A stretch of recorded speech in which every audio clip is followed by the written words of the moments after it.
gonna give nobody none of my jelly rolls. I wouldn't give you a piece of this cake to save your soul. Come on, man. My mom told me today, before she went away, to be a good boy, she'd bring me a toy. I'm my mama's pride and joy. Now there ain't no use for you to keep on hanging round. I love you, but I've got to let you down. Olá, pessoal, e sejam bem-vindos a mais um episódio do Castalho Podcast. Eu sou Eliezer Rezende, falando de Pouso Alegre, Minas Gerais. Hoje, de novo, o Bruno não pôde participar, mas ele deixou aqui as suas sugestões de perguntas e tal para a gente estar fazendo para os nossos entrevistados de hoje. Mudando um pouquinho a rotina, não temos nenhum recado, então vamos direto ao nosso episódio. Hoje a gente está aqui com o pessoal de um podcast amigo nosso que se chama Pizza de Dados. Então hoje a gente vai estar conhecendo um pouquinho mais sobre o podcast, mas antes disso seria bom a gente conhecer quem está por trás do podcast. Então a gente tem aqui a Letícia e o Gustavo. A Jéssica, ela estava online até agora há pouco, porém ela está com problema de internet, quem sabe ela entra ainda aí no meio do episódio e pode participar aqui conosco. Então eu vou deixar aqui um espacinho para o pessoal se apresentar. Vamos começar aqui então com a Letícia. Faz uma apresentação. E quem que é você, Letícia? Tá, ok. Obrigada, Eliezer. Eu sou a Letícia, pessoal.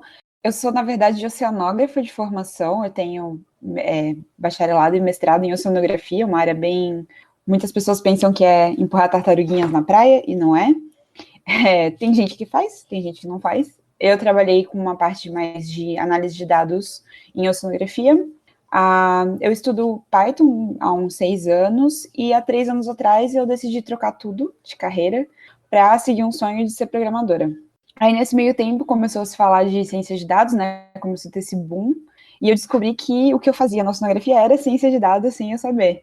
E aí, eu descobri esse ramo que junta o que eu amo fazer, que é programar, com o que eu sei fazer, que é analisar dado, e comecei a fazer os meus estudos, comecei atrás disso, e, bom, a gente está aí há 1 ano com o podcast, agora em novembro faz 1 ano, e acho que é isso, bem resumidamente, é isso. Bom, maravilha. E você, Gustavo? Fala aí pro pessoal quem é o Gustavo.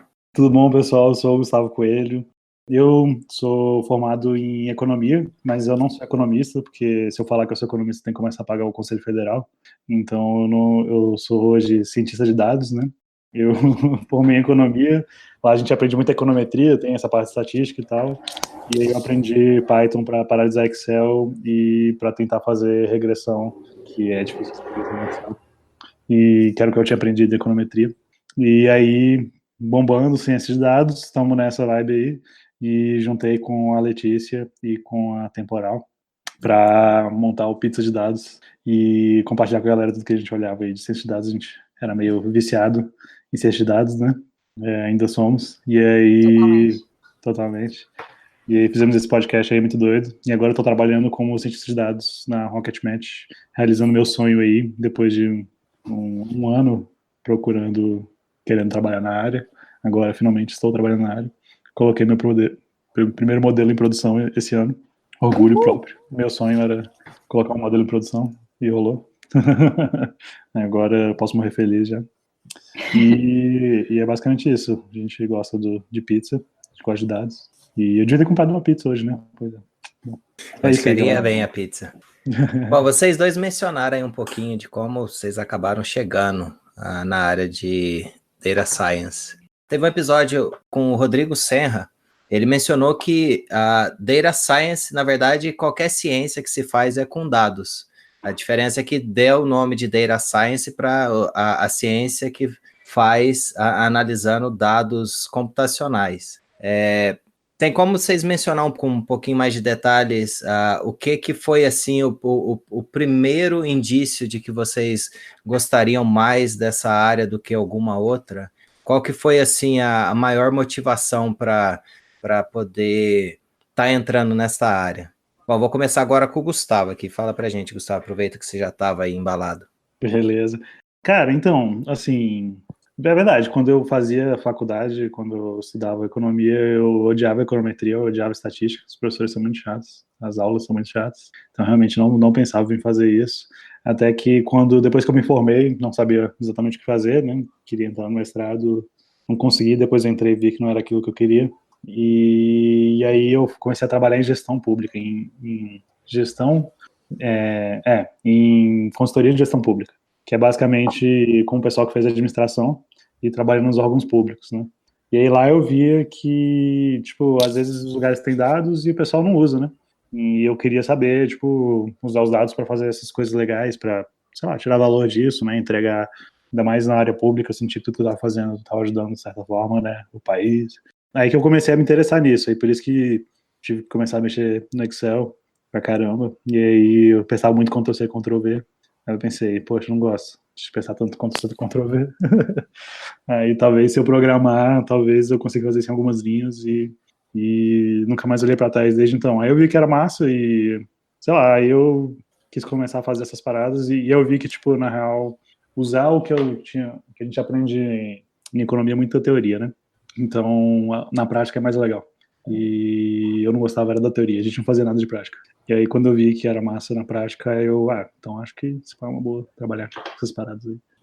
E tem muito espaço para áreas correlatas, né? Tipo, nós todos somos exemplos aqui, né? Nós todos do Pizza somos exemplos de pessoas que não são da computação, não são da engenharia da computação, da ciência da computação, trabalhando com isso, porque a gente está agregando aí e tem toda a expertise aí da nossa área para trazer dessas áreas correlatas aí.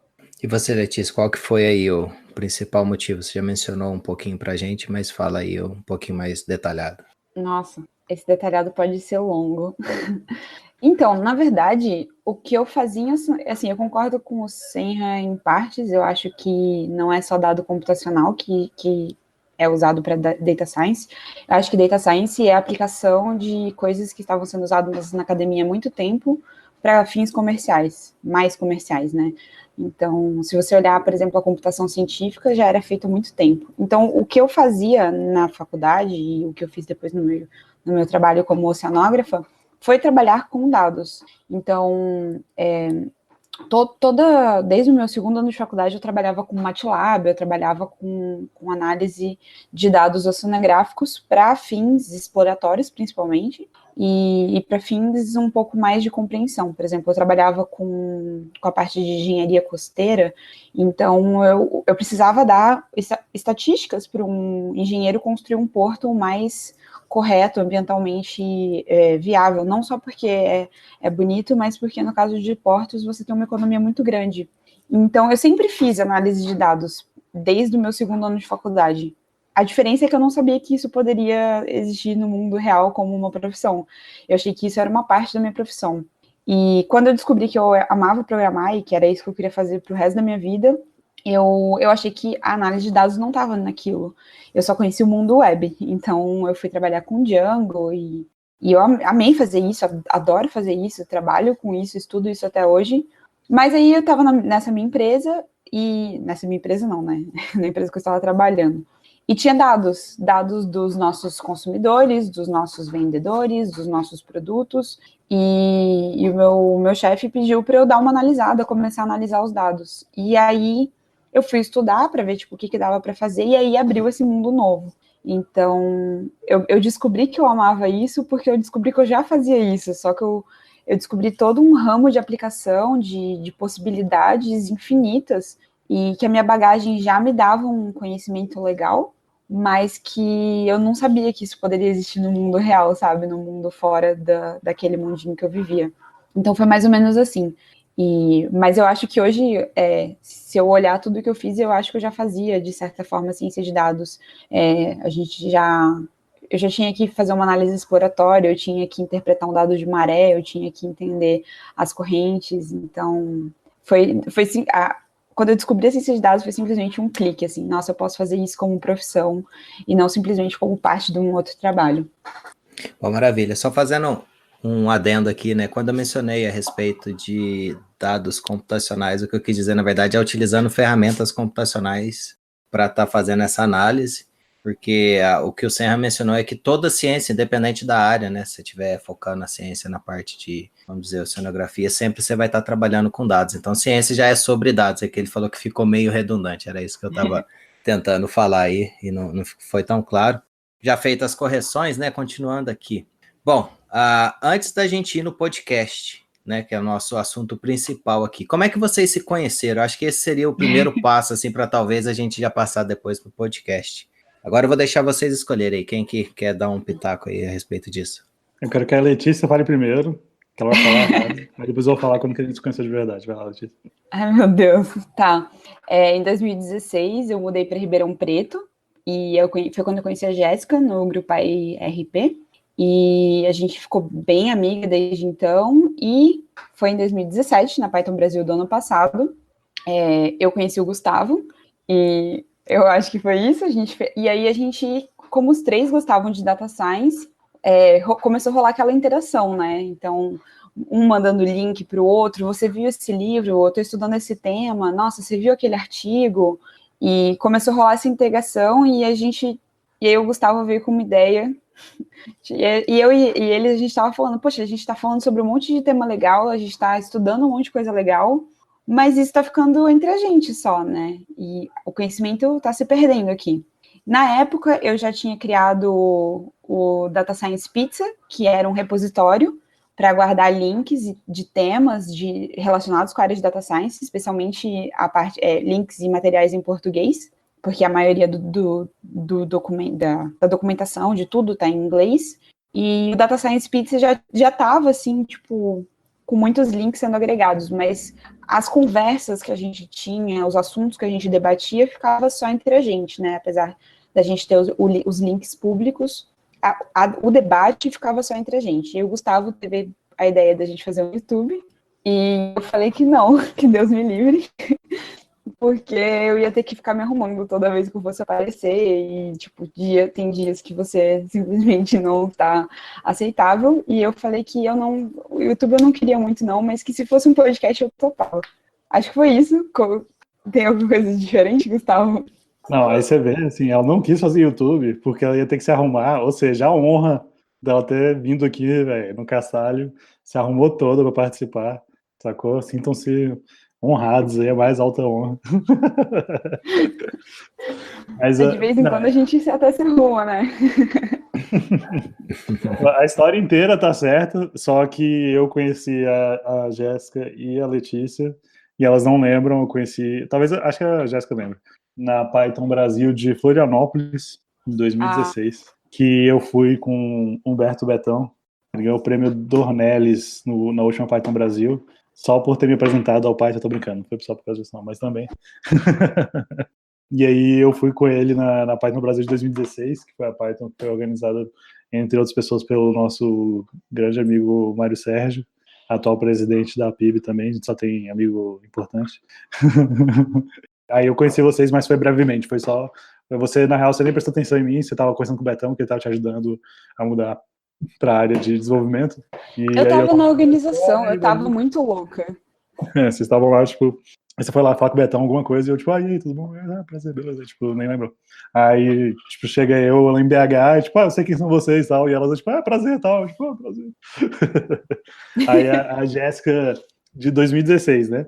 A Jéssica falou que em 2016 ela viu lá a palestra do Serenato de Amor, eu dei mole de não ter visto. Aí ela entrou no Serenato de Amor, e em 2017, Jéssica famosinha do Serenato ATM, e a Letícia já era famosa por N motivos também de coisas que ela fez, entre outros o Data Science Pizza e justamente o post no blog dela falando como ela mudou de carreira depois de ser muito velha.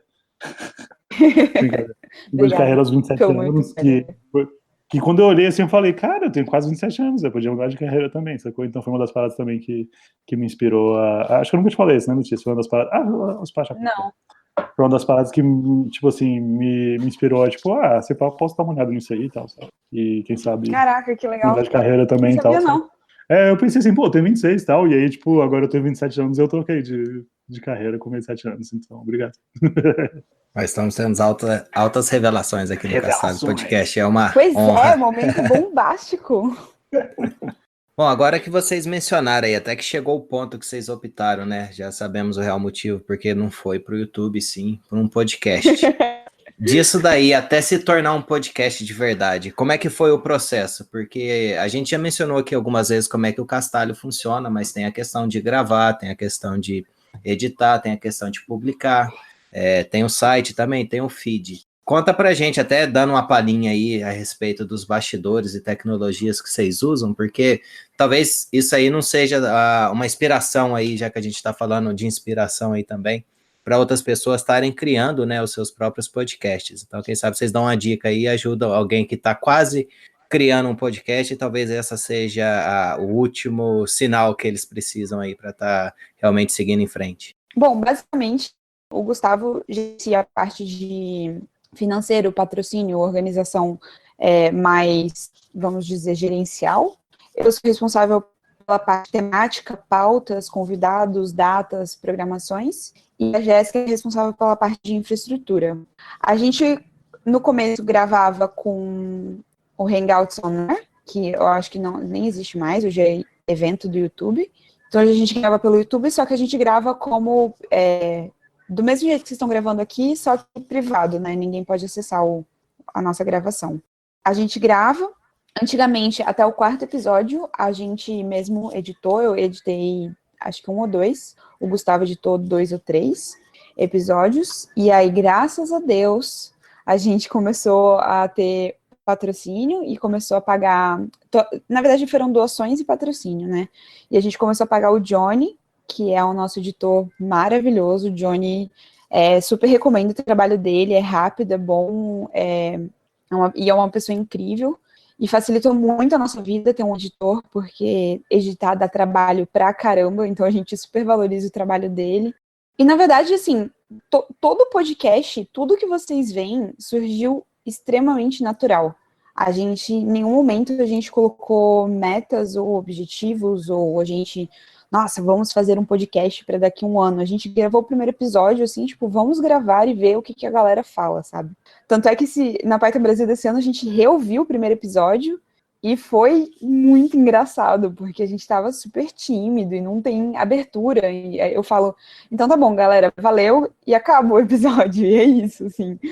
Então, ele é um podcast que é para ser uma conversa, é para ser uma coisa como se a gente tivesse entre amigos mesmo. E as coisas foram surgindo aos poucos. Então, primeiro o Gustavo colocou a música, que foi ideia do Marco G, e depois veio o Johnny, que melhorou nossas edições, depois o Data Bootcamp, que apoiou a gente e apostou na gente desde o começo. O Gui Diego fez o logo totalmente aleatório, a gente não pediu, ele um dia chegou, galera, fiz um logo, e foi isso, assim, foi... Então ele foi crescendo muito organicamente, muito naturalmente. Hoje, falando em termos mais de tecnologia, né? O Gustavo também é mídias sociais. Esqueci de comentar isso. Porque dá um trabalho danado, a galera acha que é simples, mas a gente tem e-mail, e LinkedIn, e Facebook, e Twitter, e aí tem que responder a galera, e aí tem que preparar a pauta, é um monte de coisa. Mas basicamente a gente usa o Jekyll Themes, o Jekyll, com uma página estática do nosso site, que graças à nossa querida Jéssica Temporal está no ar sempre sem problemas. A gente estava usando o archive.org para armazenar os nossos episódios, mas agora ele está na Podbean, que também o Data Bootcamp ajudou a gente a pagar essa ferramenta maravilhosa aí. A gente usa uma ferramenta chamada HotSuite para poder fazer as publicações tanto no LinkedIn, quanto no Facebook, quanto no Twitter.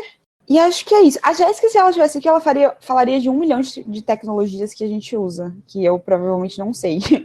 Porque a gente deixa as tarefas bem divididas no podcast. Mas, resumidamente, é isso. No início, a gente editava com o Audacity, que é de graça, recomendo. Que, inclusive, foi uma indicação do Bruno Rocha.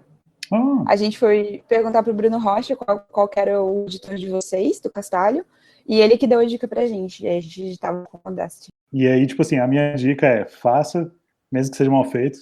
Então, tipo assim, feito é melhor do que perfeito. A gente fez toscão, a gente ouviu o primeiro episódio, a gente acha ridículo hoje em dia, tipo, o jeito que a gente falava, a gente lá com vergonha, falando besteira, falando coisa nada a ver, que a gente, tipo, pode ver assim, tipo, tá falando uma besteira e tal. Mas, sabe, que a gente fez e, tipo, assim, não que a gente esteja, né, muito longe, mas, assim, a gente chegou onde a gente chegou hoje, porque a gente deu esses passos e tal, e querer fazer perfeito já de primeira, e também com a ajuda de várias pessoas. Então, minha dica, quando você vai fazer um podcast, chamar 2 pessoas incríveis para fazer com você, das quais elas sabem mexer em todas as ferramentas web e programação.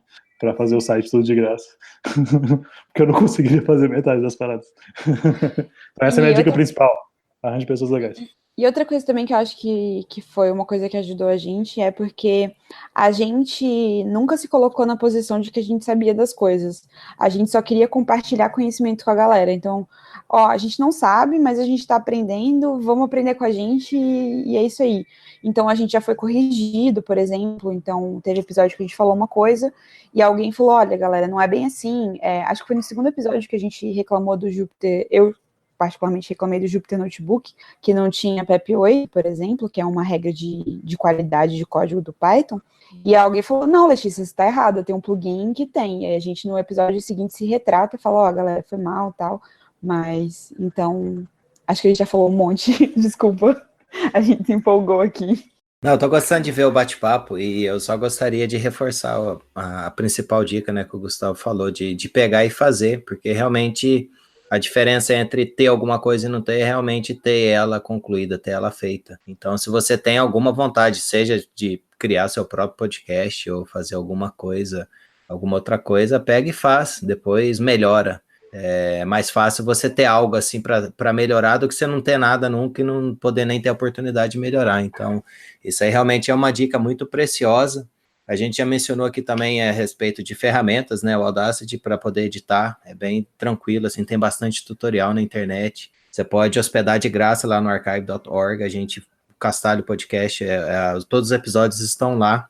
Então, assim, dá para você começar de forma sem ter algum custo e à medida que vai evoluindo, né? Exemplo de vocês, vai melhorando, vai descobrindo formas, talvez, da apresentação do episódio ou outras coisas assim que vocês vão aprendendo, né, e vai melhorando com o processo, porque afinal de contas, cada episódio que a gente traz aqui também é um aprendizado novo, não só de tecnologia, não só de ferramentas que a gente pode usar, mas sim de exemplos de vida, até diria, né, a questão que vocês mencionaram de mudar de área, essas coisas assim, eu acho que é muito importante, serve de exemplo aí para muita gente. O Gustavo aqui conosco é um exemplo próprio disso, né, que através de um incentivo, de um comentário que a Letícia fez, ele acabou decidindo por mudar de área. Então, esse é o detalhe, a gente ir aprendendo um com o outro, que eu acho que não tem mais nada maravilhoso tanto quanto aprender com as outras pessoas, ver pontos diferentes, essas coisas todas. Eu acho assim que é um agregando o outro e todo mundo crescendo junto. É uma excelente ideia. Bom, continuando aqui então, né? Vocês mencionaram aí que o podcast, vocês gostam de se reunir e debater a respeito de data science, para aprender, compartilhar o que vocês aprenderam, receber dicas também do pessoal que está ouvindo. Esse é o principal objetivo ou tem mais alguma outra coisa que vocês buscam com o podcast? Acho que o objetivo foi, claro, compartilhar conhecimento, né? De uma forma um pouco mais orgânica, assim, então, e dar voz para as pessoas que estão fazendo coisas legais. Mas eu acho que um dos objetivos foi várias coisas, na verdade, porque primeiro, incentivar as pessoas. Nenhum de nós vem da área de programação. Acho que a Jéssica é a mais próxima, ela fez informática biomédica, que ela teve bastante coisa de programação na faculdade, mas o Gustavo é economista, eu sou oceanógrafa, e a gente conseguiu, sabe, estudando e lendo muito e tentando, buscando.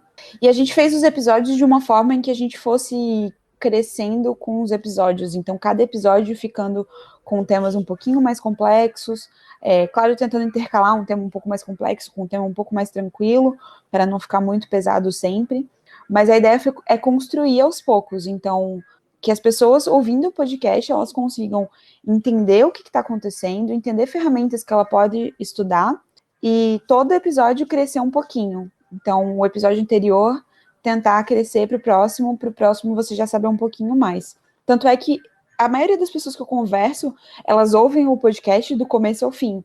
Quando elas vão ouvir Pizza de Dados, elas não começam pelo último episódio, elas começam pelo primeiro e vão crescendo. Então, eu acho que essa questão de fazer com que as pessoas aprendam junto com o podcast, eu acho que é uma das principais coisas, junto com compartilhar conhecimento. Tanto é que, muitas vezes, a gente está falando de um tema super complexo e tal. Não, pera, vamos falar sobre isso aqui que a gente não explicou para uma pessoa que nunca ouviu falar sobre isso, sabe? O que é isso? Vamos digerir um pouquinho isso aqui, porque mesmo que a pessoa não esteja entendendo todo o contexto, ela já começa a pegar um pouco da ideia. Talvez ela vai estudar um pouquinho, quando ela voltar a ouvir de novo, ela vai aprender mais coisas. Bom, uma outra curiosidade que eu tenho aqui, são só vocês três ou vocês chamam alguém para estar entrevistando, para estar ajudando assim com os assuntos? Porque uma estratégia nossa aqui do Castalho é sempre chamar pessoas que sabem mais que a gente sobre um determinado assunto para que a gente possa aprender. Então essa é a nossa desculpa aqui. Além de conhecer pessoas e ter mais inspirações, né, para a gente gosta de usar isso como desculpa para aprender um pouquinho mais sobre tecnologia, que acaba sendo... Tecnologia em geral, diria que seria um pouco o foco, mas conhecendo também as pessoas que estão por trás. Vocês têm esse estilo de entrevista lá também? Como é que funciona lá com vocês? Não, acabou que realmente, pior que é exatamente a mesma ideia. É meio que uma grande desculpa também, um dos objetivos. Nossa, é meio que uma grande desculpa pra gente poder ficar chamando a galera e falar, tipo, com gente incrível, que sabe fazer umas paradas incríveis e ficar, tipo, aprendendo com eles. É tipo assim, por acaso a gente tá gravando aqui, sabe? Tipo, às vezes, tipo assim, se a gente esquecer de gravar, a gente não vai nem perceber, sabe? A gente só gravou 2 episódios até agora, sem ninguém, que foi o primeiro e o terceiro. Todos os outros a gente chamou um convidado. Mas uma coisa que eu vejo, assim, é porque o Pizza de Dados, ele é uma desculpa para a gente estudar também.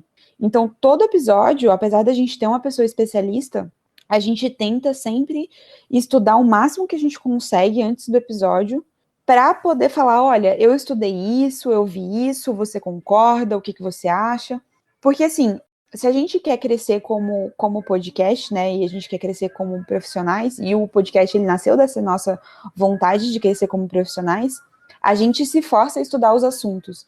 Então, por exemplo, às vezes a gente tem um tema super legal que a gente quer, mas a gente sabe que a gente precisa estudar mais esse tema para poder fazer um episódio melhor. Então, a gente não faz o tema, por mais que a gente queira, porque a gente deixa esse tema para quando a gente estiver bem estruturado, para poder fazer uma pauta bem legal, para a gente saber, tipo, entrar o máximo que a gente conseguir e aproveitar o máximo que a gente conseguir do nosso convidado, entendeu?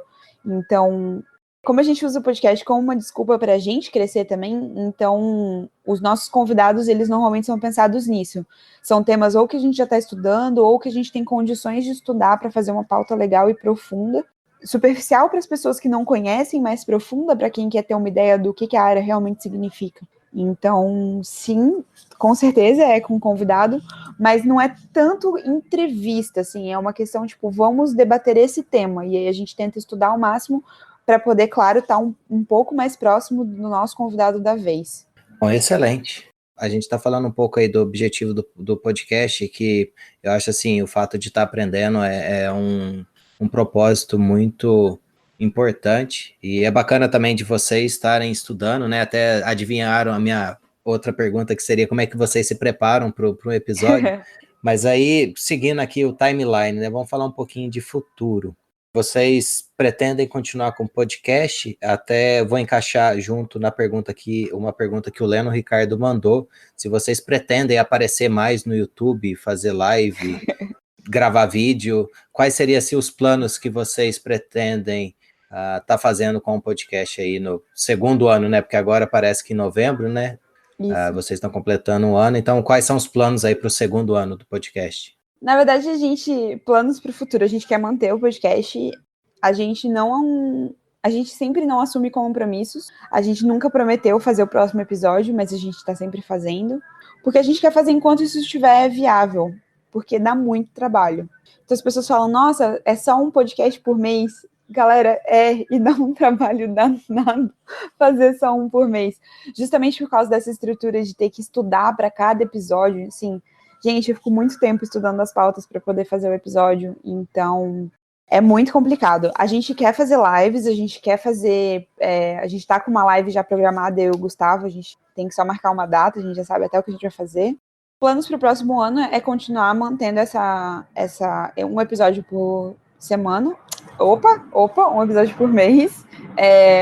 Por mês, não é por semana não. Por mês.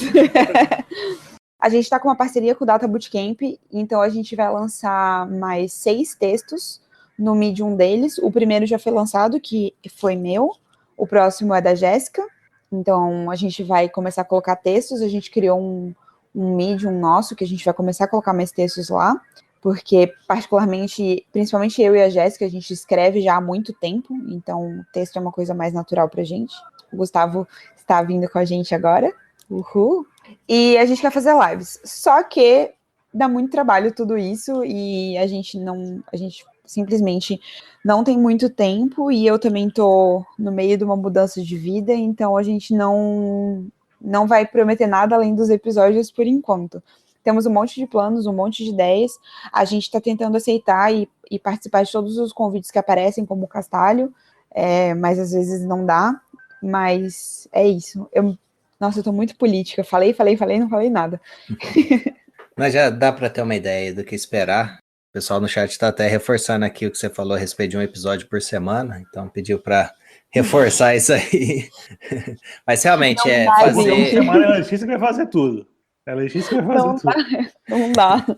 dá muito trabalho mesmo. A gente conseguiu fazer, se eu não me engano, acho que em 2017 ou 2016, mas teve um período que a gente estava lançando episódios semanalmente, mas era assim, a gente não precisava preparar, não precisava estudar, era mais as entrevistas, talvez a gente anunciava, fazia os tech news, né, falava de algumas coisas, então era mais tranquilo de fazer, e éramos em 3 e, pô, assim, tinha 2 pessoas que editava, dividir o post, então realmente dá muito trabalho, e nesse caso de vocês parece que é ainda mais complexo um pouco por conta da questão do estudo, né, tem que vocês gostam de preparar.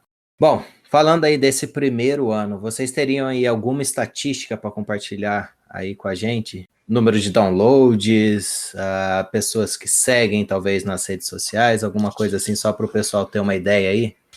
Sim, com muito orgulho. 1 milhão de pessoas? Não. A gente está com uma média de 3 a 4 mil ouvintes por episódio, de downloads, né, por episódio. E não sei se são todos os mesmos ouvintes, mas por aí. A gente tem... Eu não sei se chegou a 2 mil, eu vou até conferir aqui. Mas, sim! O Gustavo a gente nem viu. Chegamos a 2.027 seguidores no Twitter. A gente está beirando os 1.000 no Facebook e 100 no LinkedIn, o que já é bastante coisa. Mas é mais ou menos essa a ideia. Acho que é por aí que a gente tá trabalhando aí com uma média de 3 mil, 4 mil downloads por episódio. Tem bastante coisa aí. Bastante. Talvez vai dobrar agora, ou triplicar, ou quadruplicar no segundo ano. Opa! Vamos torcer aí para que Tomara. tudo continue caminhando do jeito que tá. Porque a gente, depois do Castalho vai ser... Já tá sendo, eu fui atualizando o Twitter, tá subindo aqui. Tá só dando refresh na F5 ali, né? Pô. É legal, assim, porque a gente tem episódio para todos os gostos, assim. Então, por exemplo, eu tenho uma prima que ela é veterinária e ela escutou um episódio e adorou, falou que eu ouvi outros. Eu conversei com um designer e ele falou que gostava muito da parte de dados, mas de visualização de dados. Temos um episódio de visualização de dados. Então, se você está mais para a área de design, a gente tem episódio. Se você está mais para a área de web, que é trabalhar com crawlers ou big data, a gente tem episódios também. Se você quer uma parte um pouco mais entender filosofia, a ciência de dados como um todo, a gente tem episódio também. Então, como a gente tem muitos episódios, e episódios um pouco mais técnicos, um pouco menos técnicos, acaba que o nosso público consegue ser bem grande, assim. Então, é bem legal, e eu já ouvi relatos, assim, desde CEOs de empresas até o relato de um diretor de um tribunal lá da Bahia, se eu não me engano, que ouvia a gente. Então, a gente tem público de todos os jeitos e a gente tem pizza de todos os sabores. Ai, que legal, que propaganda boa. Até parece que eu nasci pro marketing. Bom, eu queria mudar um pouquinho, não mudar um pouquinho de assunto, mas voltando um pouquinho antes, quando a gente estava falando que vocês vieram tem uma formação e acabaram entrando na área aí de programação, desenvolvimento e principalmente data science. Teve uma pergunta que o Lennon mandou aqui que eu acho que é interessante a gente falar a respeito. E Lennon, a pergunta dele é o seguinte: com esse conhecimento extra, né, que vocês conseguiram através da computação, o que falta para as áreas, né? Você, Letícia, veio de oceanografia, né? E o Gustavo foi contabilidade ou economia? Não lembro agora. Vim da economia, não sou economista. O que vocês acham aí que falta para essas áreas de vocês estar abraçando mais a programação para que possa ajudar a otimizar a tarefa? Quais seriam aí as dicas que vocês têm e encorajaria alguém a estar aprendendo programação e que pudesse aplicar na área de vocês? A sua área já usa, né, como eu disse. Tem mais o que adotar, né? Não, tem muito que adotar, tem muito que adotar. É porque assim, eu acho que quem sabe programação sabe resolver problemas, consegue ver lugares em que você pode resolver problemas. E o que eu vejo, assim, é que muita gente da área de programação sabe resolver vários problemas e tal, mas não sabem quais problemas são muitas vezes. Aonde estão os problemas? O que precisa ser automatizado? E você tem várias áreas, e a oceanografia está incluída, em que a programação seria extremamente útil para resolver problemas que as pessoas nem sabem que eles podem ser resolvidos. Então, eu acho que tem muita coisa para melhorar, assim. A oceanografia em si, a gente usa muito MATLAB. É, tipo, de longe, o software mais trabalhado. Mas, por exemplo, eu nunca tinha visto nada sobre controle de versionamento, versionamento. Nunca tinha visto sobre qualidade de código. Então, eu falei, até na minha primeira palestra, eu falei, gente, eu morro de vergonha dos meus códigos, porque é tudo tipo A, B, A, bananinha, qualquer coisa de variável, sabe? E para mim, aquilo não fazia diferença. Por exemplo, a primeira coisa que eu lembro, assim, que eu falo assim, nossa, isso é sensacional de programação. Eu trabalhava com um software chamado ArcGIS, que é para fazer mapas. E eu amava fazer mapas, eu adorava fazer mapas com esse negócio, só que no meu trabalho eu tinha que fazer 32 mapas iguais, que mudava, tipo, só uma camada do mapa, ou 2, ou 3. E aí eu tinha que fazer 30 mapas, eu gastava 4 dias, porque daí o mapa movia de lugar e eu tinha que começar tudo de novo, porque todas tinham que estar com o mesmo zoom. E aí eu esquecia de formatar e demorava 2 minutos para abrir o programa, porque tinha uma imagem de satélite por baixo super pesada. E aí eu descobri que ArcGIS era programável em Python. Aí eu passei um mês do meu estágio estudando Python e a biblioteca do ArcGIS, e eu consegui programar para o ArcGIS ler as coisas de uma planilha e fazer os 32 mapas automaticamente. E o meu trabalho de 4 dias passou a demorar 10 minutos. Então, assim, se eu não soubesse o mínimo de Python, eu jamais nem me aventuraria nisso. Então, acho que programação, as pessoas têm que aprender programação e, tipo, desde cedo, mas não para elas virarem programadoras, mas para elas resolverem problemas em que elas nem sabem que elas podem ser resolvíveis com programação, sabe?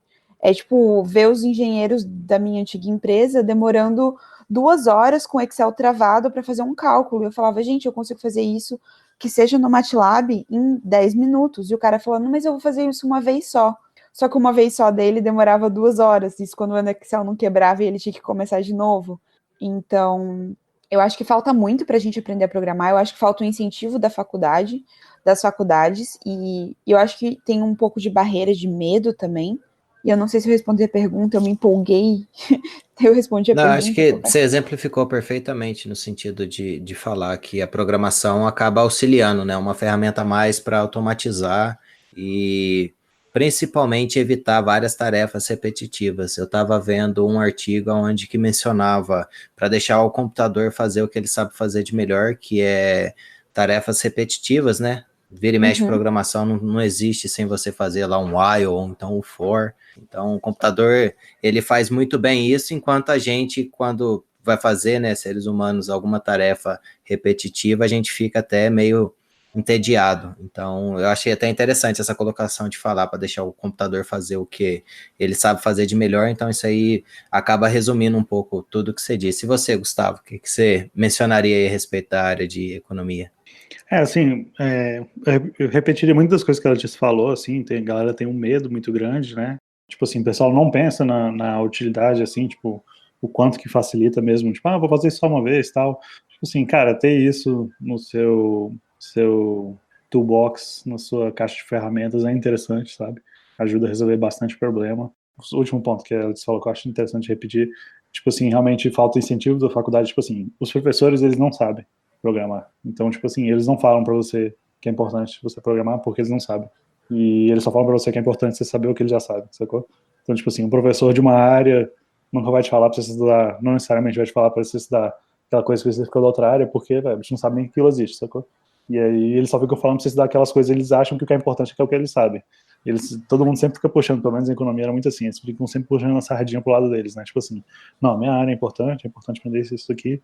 E se eles realmente não sabem programar, não aprenderam, eles não vão recomendar, né? Então, eu vejo que, mais recentemente, na parte acadêmica, falando especificamente, assim, que é o que as faculdades de economia aqui no Brasil se espelham muito, né? Que é a parte acadêmica, não muito prática, vem entrando muito forte o Júlia, em economia, principalmente lá nos PhDs lá nos Estados Unidos, que é onde a galera também aqui se espelha muito, que é uma linguagem interessante porque ela é, tipo, fácil ela já vem meio mais otimizada, tipo, ela é meio rápida, seria, tipo, né, Letícia, mais rápida que Python, né, assim, para fazer coisas pesadas, e normalmente quando você escreve um código científico mal feito, não é otimizado, então quanto mais rápida a linguagem já vier out of the box, fora da caixa, já vier direto, é melhor, sabe? Mas aí veio uma corrente muito, muito grande aí, até de Nobel de Economia puxando para a galera começar a usar Python, então realmente já está vindo essa onda, e aí para complementar, né, tendo dito, rever esses pontos principais que a gente falou, para complementar, eu acho que assim, o pessoal da computação também poderia ajudar bastante nisso, simplificando para a galera que não é de computação, principalmente abstraindo as partes que o pessoal que não é de computação não precisa saber. Então, por exemplo, a gente falou, pô, eu não sabia nada de qualidade de código. Tipo assim, cara, pessoa que está começando a aprender programação, não precisa saber de qualidade de código, realmente. Você precisa saber primeiro aprender o basicão, depois qualidade de código, pô, se for programar com outras pessoas, eu passei, tipo assim, 2 anos da minha vida aprendendo Python sem, tipo, participar de um projeto com ninguém, assim, mesmo contribuindo no GitHub mal com outra pessoa, sabe? Aí se você chegar a botar muito isso na cabeça da pessoa que tá entrando, né, às vezes fica demais, assim, eu vi isso uma vez, assim, o pessoal lá do IPEA chamou um amigo meu que tinha saído da economia e foi para engenharia, ajudar a falar de Python para eles.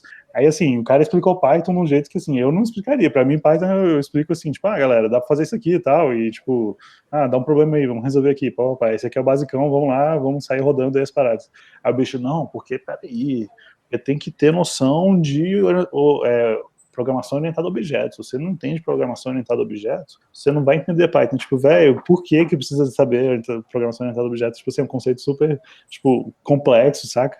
Que, velho, não necessariamente vai te ajudar, velho, a rodar as paradas. Se você mostrar pra pessoa lá que tem uma calculadorazinha lá, 3 mais 1 é igual a 4, ela já fica assim, tipo, legal.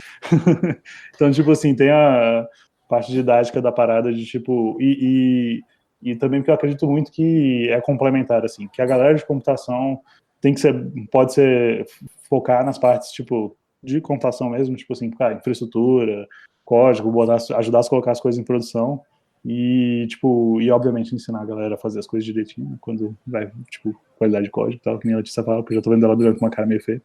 Não, eu quero comentar sobre isso. Mas assim, tipo, não receber a galera melhor, porque pelo menos na comunidade Python a galera já recebe muito bem a gente, né? Tanto que nós todos estamos muito bem recebidos e tal. Mas, sei lá, criar mais coisa pra galera que não é de computação e não quer ser de computação, sabe? Tipo, nem todo mundo é pra ser dev, nem todo mundo é pra mexer web, e tipo, sei lá, alguma coisa nesse sentido. O que eu quis dizer com qualidade de código, por exemplo, é porque, por exemplo, eu já recebi código de MATLAB. Primeiro, eu nunca vi nada relacionado a MATLAB com GitHub. Então, por exemplo, você tinha que baixar os pacotes de um link do MathWorks, ou você pedia para a pessoa, tipo, eu sei que tal pessoa tem esse pacote. Aí você tinha que pedir para ela te enviava o script. Aí tinha aquele script incompreensível, que se tivesse qualquer coisa errada, você não sabia como consertar. Aí, tipo, vamos supor que estivesse errado, eu consertava. Mas eu não mandava de volta, entendeu? Então, tipo, cria-se, apesar da gente falar, não precisa para quem está começando, para quem quer seguir na área acadêmica, é importante também as pessoas saberem. Porque é importante você poder pegar um código do seu amigo e falar, cara, eu li, mas essa parte aqui, essa fórmula não tá certa. Vamos tentar melhorar? Vamos colocar isso no lugar público para as pessoas ajudarem? Então, tipo, acaba ficando uma coisa muito inviável, sabe? E, claro, para quem tá começando, é tudo muito novo, é tudo muito difícil. Mas se você já tá numa área acadêmica, se você já tá trabalhando, eu trabalhava com isso há 4 anos e eu não sabia o que era versionamento. Até que eu comecei a colocar a minha dissertação em LaTeX, em V1, V2, V3 em pastas. E o meu amigo chegou e falou, Letícia, pelo amor de Deus, não é assim que funciona. E me mostrou o GitHub. Eu falei, gente, mas é sério que isso existe? Eu já trabalhava com isso há 4 anos, sabe? Tipo, qualidade de código, tudo. Então, quando eu falo para incentivar isso, não é incentivar isso para quem está começando, é incentivar isso para quem vai ficar na área acadêmica e vai trabalhar com computação científica, com data science, com o que quer que você queira chamar essa parte de análise, entendeu? Porque muitos dos problemas que a área científica enfrenta hoje, da nossa ciência ser fechada e tudo, é em parte também pelo fato da gente não conhecer, as nossas universidades não conhecerem o que é open source, o que é versionamento, o que é GitHub, GitLab, Bitbucket ou qualquer coisa que você queira. Porque eu acho que, e eu acho que é nosso papel como profissionais ou como pessoas que estão trabalhando com isso, mostrar para essas pessoas que já estão nessa área há muito tempo que existe um outro mundo e que elas podem entrar e que é bem legal, sabe? Tipo, que vai... Não que é legal porque a gente gosta, é legal porque vai facilitar a vida delas, como facilitou a minha quando eu descobri isso e provavelmente facilitou a sua, Gustavo, quando você descobriu isso também. Era mais nesse sentido, não para quem está começando, assim, tipo, vai aprender o que é uma variável e já aprende GitHub, tipo, Git, tipo, não é isso. Não, eu concordo com você sem tirar nem pôr, assim, e eu acho que você tocou no ponto que eu acho que é o ponto principal que responde à pergunta, eu acho que, tipo, a galera tem que abraçar o open source, mas, tipo, eu lembro que os professores que mandavam a gente fazer as coisas, mandavam a gente fazer nos softwares pagos, e a gente tinha que piratear, porque quem vai gastar R$4.000, velho, num programa, pra rodar uma regressão, sacou? Ninguém vai fazer isso. Pelo amor de Deus, é um aluno, saca? Numa faculdade. Não tem dinheiro pra nada. E aí, tipo assim, você pode fazer isso de graça. Numa coisa que nem tipo Python. Uma linguagem tipo R. Python, R, Julia, você tem opções. A gente fala Python porque a gente é do Python, né? Mas porque tem Python opções. é legal também. Ai, meu Deus, a gente já perdeu todo mundo de R num episódio desses. Não vamos perder mais gente. Não, mas a gente contratou uma mulher que sabe R lá no trabalho, velho. Tá adorando, velho. Tem alguém que eu tô super empolgado pra aprender R agora, velho. Vou virar o menino do R, velho. Não, então, mas eu acho que é essa parada do seu open source que, tipo assim, cara, é o jeito de fazer, que é barato, tipo, literalmente de graça. É aberto tipo, ciência tem que ser aberta, né? A gente qual foi aquele que a gente falou naquele episódio? Se é fechada, calzone, se é calzone, não é ciência. Se é calzone, não é ciência, né? E aí, se pizza fechada é calzone não é ciência. Ciência tem que ser aberta, não é uma pizza. E aí, porque, tipo, de novo aí, pra não sair do padrão, né? O pessoal que conhece a gente do pizza, pra não sair do meu padrão de lembrar histórias pela metade, o pessoal compartilhou no outro dia um link que tava falando exatamente sobre isso, tipo, de uma briga que teve, velho, numa área lá, eu até esqueci qual que era a área, se é física, biologia, sei lá o que era, que o pessoal teve uma briga, assim, de 10, 20 anos, tá, eu tô exagerando, pode ser 10, mais pra 10, 15, tipo de, essa teoria aqui tá certa, não, essa teoria tá errada, essa teoria tá certa, tudo com base, tipo, galera programando em código, né, e aí, tipo, então os caras já morreu. E aí, tipo, finalmente a galera conseguiu, velho, pegar o código do outro e aí olhou e, tipo assim, velho, tem um erro aqui no código de vocês e se eu corrigir esse erro aqui, velho, os dois resultados dão iguais, sacou? Tipo assim, a galera gastou tanto tutano de gente inteligente que, assim, os caras assim, eram os melhores pesquisadores da época deles, entendeu? E eles gastaram, velho, tanto tempo, velho, da vida útil deles, da vida profissional deles, discutindo uma parada que foi baseada tudo em um errinho de código, sacou? Tipo, quanto que eles poderiam ter avançado se, tipo, eles tivessem falado, não, tá aqui, pronto, então vamos seguir em frente aqui, sabe? E, tipo, tivesse preocupado com outras coisas que, tipo, iam dar resultado, saca?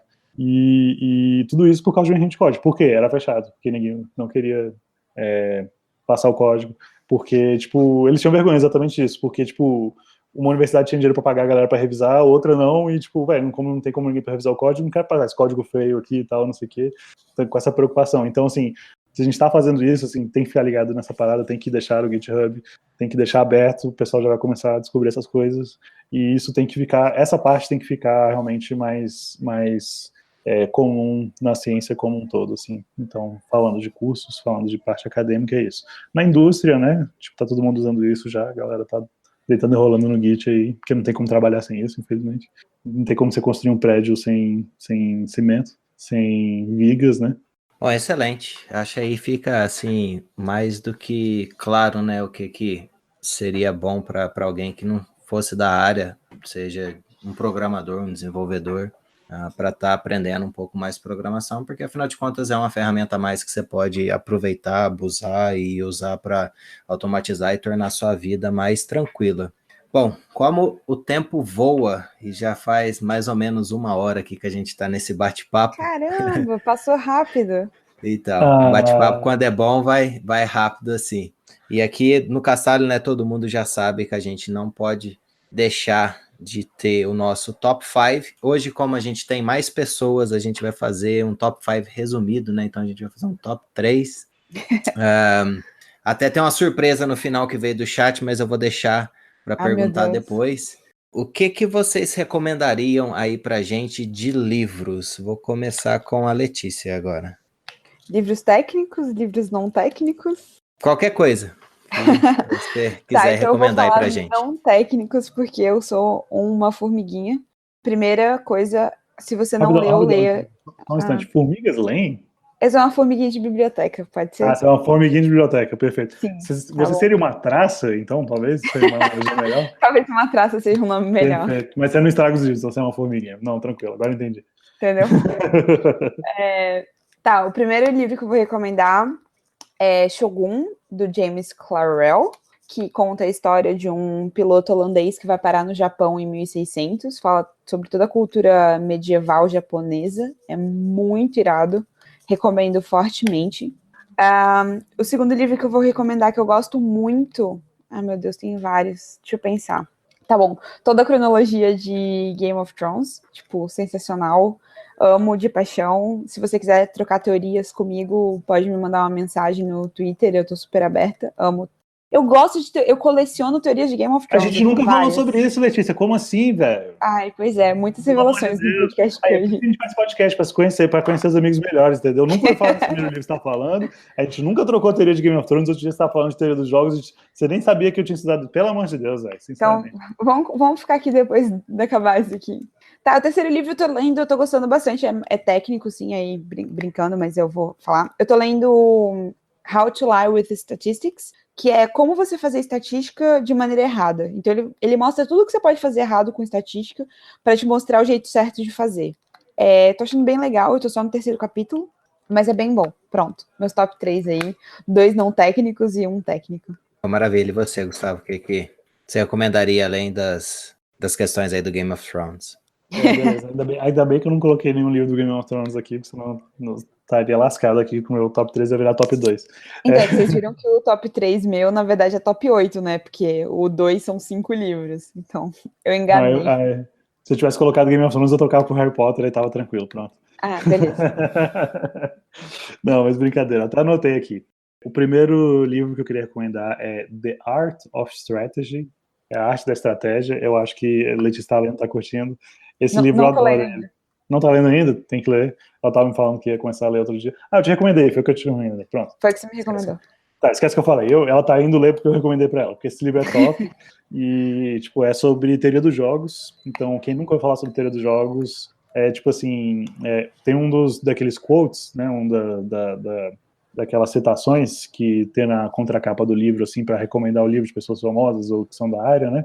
E tem uma que para mim fala perfeito, assim, que tipo, depois que você lê esse livro, é como se você colocasse um óculos de teoria dos jogos e você vê que tudo na sua vida está relacionado com teoria dos jogos. Porque a teoria dos jogos basicamente trata sobre estratégia, sobre como tomar a melhor ação dado que outras pessoas vão fazer, dado que outros agentes, né, vão fazer. Eu adorava isso quando eu estava em economia, tipo assim, é uma área realmente que se aplica a qualquer lugar e várias coisas, assim. Então, recomendo bastante. É uma leitura bem leve de tipo Freakonomics, para quem conhece, né, tipo uma leitura super leve que faz você entender a intuição das coisas muito bem. E, tipo, cara, é interessantíssimo. Um é que é legal e o outro é que você entende mesmo as paradas, por mais que ele não formalize, não entre nas matemáticas muito doidas. O segundo livro que eu queria recomendar é Weapons of Math Destruction, seria, Armas de Matemática em Massa, ou Matemática de Destruição em Massa, alguma coisa assim, bom. E aí, tipo, Que é um livro que a Cathy O'Neil escreveu, e ela fala exatamente sobre o que a gente trabalha hoje em dia, né, que é tipo, e uma preocupação que vem grande lá nos Estados Unidos. Lá eles usam algoritmos para tomar decisões e para influenciar decisões deles já há algum tempo, né? E, tipo, como a gente sabe, as coisas começam zoadas para depois melhorarem, né? E lá, então, eles têm bastante exemplos zoados de coisas que zoaram, ficou bem zoado, zoaram a zoeira. E aí, de algoritmos que eles usam lá de mais exemplos. Então, é interessante que ela coloca, assim, uns pontos, assim, olha, esses aqui são sinais de algoritmos que causam mais mal do que bem. Um algoritmo que se retroalimenta, entendeu? Que as predições dele influenciam nas previsões dele, sabe? Isso é um problema por causa disso. Então, os algoritmos para esse tipo de coisa, sabe? Pô, algoritmos preconceituosos. Então, assim, abre muita cabeça com relação a essas coisas, assim. Então, para quem está tentando entrar na área, principalmente para quem já está trabalhando, quem tem... Tipo assim, para quem está trabalhando é uma leitura obrigatória, assim, sabe? Assim, tipo, não tem como você botar um modelo em produção sem pensar nessas coisas antes, assim, principalmente quando, que nem a gente, quando é coisa relacionada a pessoas, né? E, por último, queria recomendar, muitos devem conhecer já ter ouvido falar de Cthulhu, né, a mitologia do Cthulhu e tal, então queria recomendar o livro do H.P. Lovecraft, que ele escreve livro de horror cósmico, e aí eu queria recomendar Na Montanha das Loucuras, At the Mountains of Madness, que é um livro muito massa, o porém é que esse é o melhor livro dele, que é o livro que culmina toda a ideia dele, então se você ler esse, todos os livros depois dele não são tão bons quanto esse, mas se você ler, você vai ficar extremamente apaixonado, que para quem gosta, assim, de filmes de terror, e eu gosto de explicar desse jeito, rapidamente. Imagina quando você vê um filme de terror, aquela parte do início, antes de mostrar o que é o monstro, antes de mostrar o que realmente está acontecendo, antes de você entender por que as pessoas estão morrendo, sei lá, por que aquelas coisas horríveis estão acontecendo, é sempre a parte mais medonha, porque a sua imaginação, tipo, né, imagina sempre coisas piores do que são, saca? E depois, quando mostra, no final, é meio tipo assim, era só isso, sacou? Tipo, era só um cara meio doido, sacou com uma faca, tipo, pô, tranquilo. E aí, no H.P. Lovecraft, tipo, umas paradas assim, só que ele começa assim, sem mostrar, e aí você vai crescendo a ansiedade, né, ali, eu falando de uma forma mais em palavras, ele vai crescendo sua ansiedade ali, você vai ficando cada vez com mais medo, e aí, tipo, ele vai dando ideia de várias coisas bizarras que pode estar rolando, não sei o que, aí você fica assim, tipo, cara, não é nada tão bizarro assim, sacou? Não pode ser tudo isso. E aí, quando ele realmente vai mostrar, aí você acha, tipo assim, ele não vai mostrar, ele vai deixar, tipo, aberto, assim, e tal, pra gente continuar imaginando, porque a nossa imaginação é sempre maior. Não satisfeito, ele não só mostra pra você o que era, como é sempre alguma coisa muito mais escrota do que ele já tinha falado. Então, tipo assim, normalmente, você imagina uma coisa horrível, ele mostra uma coisa mais horrível pra você, e ainda fala que existe uma coisa mais horrível ainda que você não consegue nem imaginar, e você fica assim, Então, isso é técnico? Não, isso é de livro de terror, pô. Ah, tá, não tava entendendo. Não ficou claro, não, desculpa. Bom, é um livro de terror, horror cósmico, que é a ideia que, tipo, existem coisas no universo, o universo não tá nem aí pra gente, nós somos só um detalhe aí, e, tipo algum ser extraterrestre aí dá uma piscada, a gente morre, todo mundo, a humanidade, nunca ninguém vai lembrar que a gente existiu, porque normalmente na nossa ficção a gente gosta de ver, né, tipo, nós somos o centro do universo, a gente melhorando as coisas e não sei o quê. E nesse é exatamente o oposto. É tipo assim, cara, a gente não é nada. E tem essas coisas horríveis aí, tipo, se o bicho dá uma respirada, a gente morre, sacou? E, tipo, caraca, e ninguém vai nem perceber que a gente existiu e tal. E, tipo, o universo não tá nem aí pra gente, sabe? E, tipo, é legal, é massa. É porque eu não sei explicar direito Lovecraft, mas procurem. Leiam Na Montanha das Loucuras, é super massa, recomendo. É legal. Esse é o meu top 3. Bom, maravilha. Aproveita aí a empolgação e fala aí pra gente suas recomendações de filmes, Gustavo. Putz, filme, eu só tinha feito só dos livros. Pô, vamos lá, mas vamos filme, rapidamente. Memento, que é do Christopher Nolan, o diretor dos Batmans, dos filmes do Batman, que são bons. Um dos primeiros filmes que ele fez do cara que esquece todo dia, esquece de pouco em pouco tempo, assim, de 10 em 10 minutos, ele esquece tudo que aconteceu, desde um acidente que ele teve, e ele tá investigando a morte da mulher dele. E aí, como que ele vai conseguir investigar a morte da mulher dele, se em 10 minutos ele esquece tudo. Aí ele começa a tatuar as pistas. Amnésia. Amnésia, em português, obrigado. Amnésia, Topperson. Outro filme que eu adoro é Ressaca de Amor, Idiotão, super legal de assistir.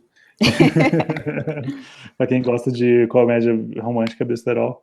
E, putz, tinha outro na ponta da língua aqui. Vai lá falando, Letícia, vou pensar em mais um aí. Com certeza tem mais um. Tá, eu vou falar de 3 do circuito não normal de cinema. Tem um filme que é uma comédia inglesa, Tem a versão americana, Ah, mas não, a peraí, versão pronto, americana lembrei, foi mal, lembrei. E o Iluminado. Pronto, obrigado. Posso ir? Tá, o primeiro é uma comédia inglesa que tem a versão americana, mas a versão americana não é boa, chamada Morte no Funeral, que é uma comédia inglesa que todo mundo se reúne pro funeral do patriarca da família. E aí acontece um monte de coisa, pessoas tomam droga, tem segredos revelados. É muito bom, é com o Peter Dinklage, que faz Game of Thrones também. Sensacional, vale a pena. O segundo é um filme da década de 60 que eu adoro, italiano, muito louco, chamado O Incrível Exército de Brancaleone, que conta a história de um cavaleiro medieval que se acha o máximo e ele, tipo, faz tudo errado, e ele tem um cavalo amarelo, e o cavalo amarelo não obedece ele, e ele vai numas cruzadas para tentar ir contra, pegar um castelo, mas ele só faz merda. É muito engraçado, eu gosto muito. É uma comédia italiana da década de 60. E o último é um filme francês, é uma comédia francesa totalmente nonsense, chamada eu não sei falar. É RRRRR. Tipo, sabe? Que se passa na Idade da Pedra, e aí tem, tipo, duas tribos, a tribo dos cabelos limpos e as tribos do cabelo sujo. E a tribo do cabelo limpo conhece o shampoo. Então tem uma guerra entre eles pra, tipo, pegar a receita do shampoo. É totalmente nonsense. Tipo, o cara tá na Idade da Pedra, ele dorme e acorda no Carrefour. É muito nonsense, mas eu amo de paixão, tipo, um dos meus filmes preferidos. Então, dei 3 filmes não clássicos pra, se você quiser ver, tipo, humor pra dar e vender, pra quem tem um humor meio estranho, tipo eu. Putz, mais Interessante, um. Elisa. A Morte do Demônio 2. Foi mal, só mais um aí antes de fechar. Pronto. São só 3, Gustavo. Não, eu troco um dos meus por esse aí, velho. Não, pode passar, não tem problema. Normalmente a gente faz o top 5, a gente só deu uma resumida, mas top 4, nesse caso, tá valendo também. Bom, Letícia, aproveita então que você estava na sua lista de filmes, fala aí pra gente quais são suas recomendações de música. Nossa, música. Ai, meu Deus. Tá, deixa eu pensar. Música. Eu gosto muito, muito, muito de Thriller, do Michael Jackson. Tipo, é uma das músicas que eu gosto muito. Tem uma música que ela é muito triste, ela tem uma bad vibe ferrada, mas eu gosto, chamada Hospital Shirt. Eu não sei de quem é, mas conta a história de um cara que tá muito doente e ele tá tentando sobreviver a essa doença. É muito triste, mas é bem bonita. E a última que eu gosto muito, vamos lá, é Rock with the King, acho que é isso, que é uma música de abertura de um disco, que acho que o disco tem o mesmo nome até, com o Eric Clapton e o B.B. King. É muito boa essa música. Acho que chama Rock with the King, é um bluesão bem, bem legal. Pronto, consegui. Oi, você, Gustavo, o que você recomenda aí pra gente de música? Rapidão, eu vou recomendar 3 bandas, vou roubar. E eu vou recomendar Queens of Stone Age, que é minha banda favorita. Uma música boa, Go With The Flow, minha música favorita. Vou recomendar Black Keys, que eu tô ouvindo muito recentemente. Eu vou recomendar porque eu conheci essa banda assistindo Rick and Morty, que aí fica também mais uma recomendação aí. Gustavo tá muito roubando essa lista. Tô roubando demais, né? Deixa eu ver, só descobrir o nome aqui. É bom que as pessoas estão vendo o Gustavo sem edição. Tipo isso. Tudo que a gente passa no podcast, só que sem edição. Só que todo mundo agora revelado. Chaos, pra quem assistiu Rick and Morty, aquelas músicas muito doidas. As melhores músicas, as 2 melhores músicas são do Chaos. Recomendo. Ouçam no YouTube, é legal. São 2 mulheres que fazem um som sensacional. Bom, já que o Gustavo tá roubando aí, eu vou roubar aqui também, mas na verdade eu vou roubar com a ajuda de novo do Lennon, né? Hoje ele participou bastante aqui com a gente ao vivo. E ele sugeriu de vocês fazerem um top 3, no caso, de pizza. Fala aí pra gente, Gustavo, quais seriam as suas top 3 pizzas? Caracas, ótima ideia. Vamos lá. O Lennon tá fazendo com a gente o que a gente faz com nossos convidados. Top 1, catuperone. Catupiry com pepperoni com catupiry. Eu nunca vi isso. Domino's. Me patrocina, Domino's. Hashtag me patrocina, Domino's. Patrocina pizza, né, no caso. Não, me patrocina pessoalmente. Eu quero que eles, tipo, paguem pra mim pizzas pra eu comer, sacou? Tipo assim, eu saio daí por aí usando a camisa, tipo Nike, só que Domino's. E eu sou você gordo, sabe? E aí, catuperone. Cara, eu curto pizza de alite, velho. Só porque é muito salgada. A pessoa, é muito salgada. Cara, é muito salgada. Esse que é o bom, sacou? Pizza de alite, top 2. E top 3, velho. Cara, frango catupiry, né, velho? Não tem muito como fugir muito assim. Vamos ficar no feijão com arroz ali, né? Mas, pô, gostoso. Qual a última? Frango catupiry. Entendi. Tem que ter frango catupiry. Porque eu não vou falar calabresa, porque falar calabresa, apesar de ser uma ótima pizza, é falta de criatividade. Tá. Acho que a minha primeira é marguerita. Uma marguerita, assim, quando ela tá bem feita. Sensacional. A segunda é pepperoni, com certeza. Sem catupiry, sem nada, só pepperoni. Tipo, pepperoni do Pizza Hut me patrocina, hashtag me patrocina, que é muito boa. E a última é bem estranha, ninguém entende, mas eu amo, é de escarola com bacon. Cara, é muito boa. Tinha lá em Ribeirão Preto e eu comi muito. Lennon, tá respondida a sua pergunta? Letícia, pra quem não conhece, o que é escarola, hein? É uma verdura, tipo sabe chicória? Nossa, que você tá falando, você me perdeu totalmente. Tá. Sabe espinafre? É o mais próximo que eu posso pensar. Não é nada a ver com espinafre, mas é tipo um espinafre. Sabe espinafre? Não tem nada a ver com espinafre, ou seja... Mas é tipo uma verdura que você corta ela e você frita. Eu faço brusquetas de escarola, fica uma delícia. Tá, você vai ter que fazer... Você vai ter que me arranjar comida, então, pra eu experimentar okay. Isso aí. Beleza. Depois E aí, um segredo do pizza. Toda vez que a gente para no pizza pra falar assim, mas explica aí pra quem não sabe, é porque na real a gente não sabe, sacou? E a gente quer que a pessoa explique. Gustavo revelando todos os nossos segredos aqui. Bom, excelente. As dicas e as revelações que a gente teve aqui hoje foram muito boas, né? A gente até estendeu um pouquinho do que a gente está acostumado no nosso episódio, mas valeu cada segundo a mais aí que a gente teve. Foi muito bacana o bate-papo aí com vocês. Obrigado. Uma pena a Jéssica não ter participado, né? Ela teve problemas com a internet, mas quem sabe numa próxima oportunidade a gente consegue reunir a turma toda aí novamente. Bom, vou deixar aqui alguns segundinhos para vocês deixarem suas mensagens finais aí para o pessoal. Então, Letícia, fala para a gente aí, esse momento aí é todo seu, pode fazer propaganda, falar o que você quiser. Bom, primeiro agradecer você, Eliezer e ao Bruno pelo convite, a gente ficou muito honrado. É sempre um prazer falar do Pizza de Dados, a gente faz isso por amor, a gente não tira nada disso além de muita risada e muito aprendizado. Convidar vocês para conhecerem o Pizza de Dados, pizzadedados.com é o nosso site, e o Data Science Pizza, que é o repositório de links que eu comentei no início, virou guia.pizzadedados.com. Então, convidar vocês para verem isso aí, e também verem os nossos textos que a gente está lançando no Medium do Data Bootcamp. Então, se tiverem interesse, o primeiro texto que eu escrevi é como postar uma pergunta online para quem está começando agora. E agradecer, e a gente está aí. Pode me seguir no Twitter, é Lele Portela. E é basicamente isso, no Twitter. Não estou muito mais em outras redes. Valeu. Maravilha. E você, Gustavo? Deixa aí sua mensagem final aí pra gente. Eu acho que a Letícia não... Eu ia fazer propaganda das coisas do Pizza, mas não sobrou. Sobrou alguma coisa, Letícia, pra fazer propaganda? Me dá uma cola aí, só pra... Tem página do Facebook, tem LinkedIn, Twitter, a gente tá no Podbean. É pra só me dar uma cola, pô. Desculpa. Vai, chega e fala do negócio, agora eu fiquei ensinado a falar.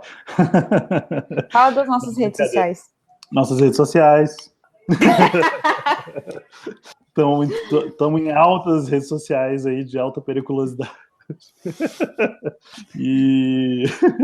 Não, mas é mais disso, principalmente. Então, sigam a Letícia, sigam a Jéssica e me sigam lá. Eu sou Goose Rabbit, em todas as redes sociais. E tem o nosso Apoia-se.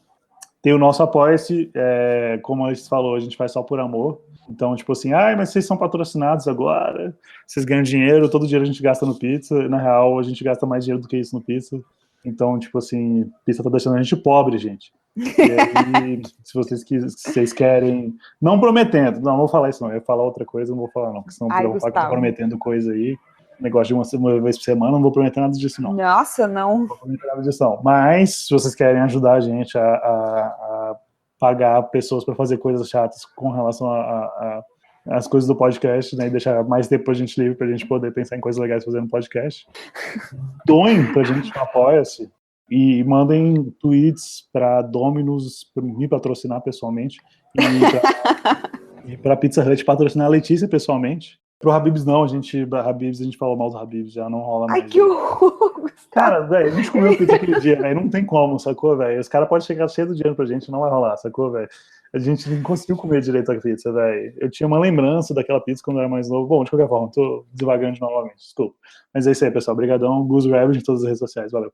Bom, eu gostaria de agradecer aqui, né, a todos os nossos ouvintes, o pessoal que participou aqui com a gente ao vivo na nossa gravação pelo chat, né? A gente faz a gravação do nosso canal do YouTube. O pessoal que sempre está comentando lá na nossa página, o pessoal que está mandando mensagem para a gente lá na nossa página no Facebook e também no nosso Twitter. Então é sempre bom estar ouvindo de vocês aí, as dicas que vocês têm deixado, as sugestões, então é sempre importante a sua participação.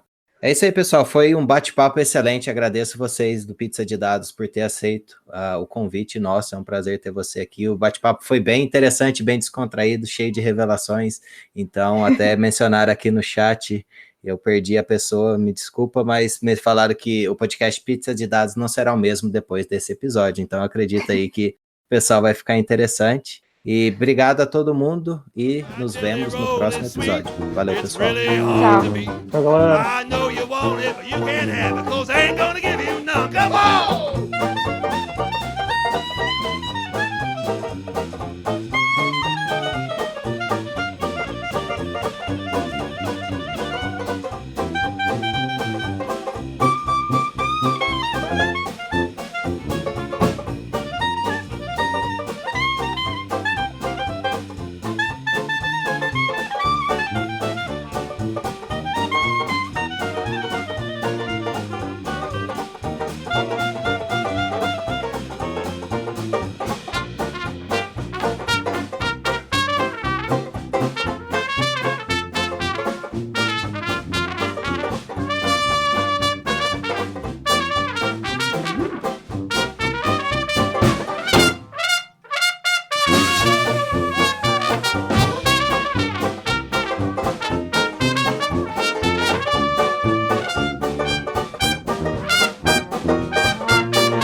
Give nobody none of my jelly roll. I wouldn't give you a piece of this cake to save your soul. My mom told me today, before she went away, to be a good boy, she'd bring me a toy. I'm my mama's red hot boy. Now there ain't no use for you to keep on hanging round. I love you, but I've got to let you down. Oh, Lord, your jelly roll is fine, but it ain't as good as mine. I know you want it, but you can't have it, 'cause I ain't gonna give you none.